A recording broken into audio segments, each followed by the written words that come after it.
A badly drawn rendition of the Shakespeare play A Midsummer Night's Dream. Our play takes place in Athens, Greece, where we meet our four main protagonists: Lysander, Hermia, Demetrius, and Helena. Now, Lysander and Hermia were deeply in love. However, Hermia's father wouldn't allow them to be married, due to a law in ancient Greek, in a stupid ancient Greek law book, that said that girls weren't allowed to choose who they married and their fathers had to, and Hermia's father wanted her to marry the rich young Demetrius. So what did they do? Well, Hermia and Lysander ran away with each other into the forest, hand in hand. Where Lysander wisely quotes, "The course of true love never did run smooth." Now, Helena knew of their plans of running away, and so she told it to the boy she desperately fancied, Demetrius, so that he might like her back. However, Demetrius was still in love with Hermia, so what did he do but follow them into the woods with love-struck Helena in pursuit. Now you might think that's a pretty complicated plot to begin with, but wait, there's more.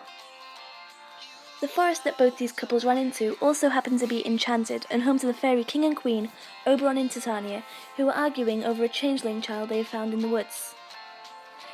And in a fit of rage, Oberon asked his chief elf servant Puck to place a love potion in Titania's eyes while she was asleep with her fairies, called Love in Idleness, which makes whoever is given it fall madly in love with the first thing they see when they wake up, to which Puck, being a mischievous elf, obviously helped his master to do. Now, on their way back home from all the mischief making in the woods, Puck and Oberon also happened to come across our four main protagonists we met at the beginning of the story. They saw that their love lives were in a bit of distress and decided to help them by putting the love potion in their eyes as well, but it just confused things even more, and it made both our male protagonists in love with Helena instead.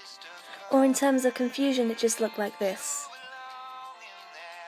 Now, in another part of the woods, Puck came across 6 men who were performing a play called Pyramus and Thisbe, and he decided to play a trick on one of them called, rather unfortunately, Nick Bottom, and he turned his head into a donkey's. And what would be the first thing Queen Titania saw when she woke up be but Nick Bottom with his new altered donkey head, which she fell instantly in love with, obviously. Finally, after a whole lot of confusion, Puck reverses the potions so that Titania is in love with Oberon again, Lysander and Hermia are in love, and so is Helena and Demetrius. So now everything's returned and everybody's happy and everyone's in love with who they're supposed to be in love with, and the couples eventually even get married.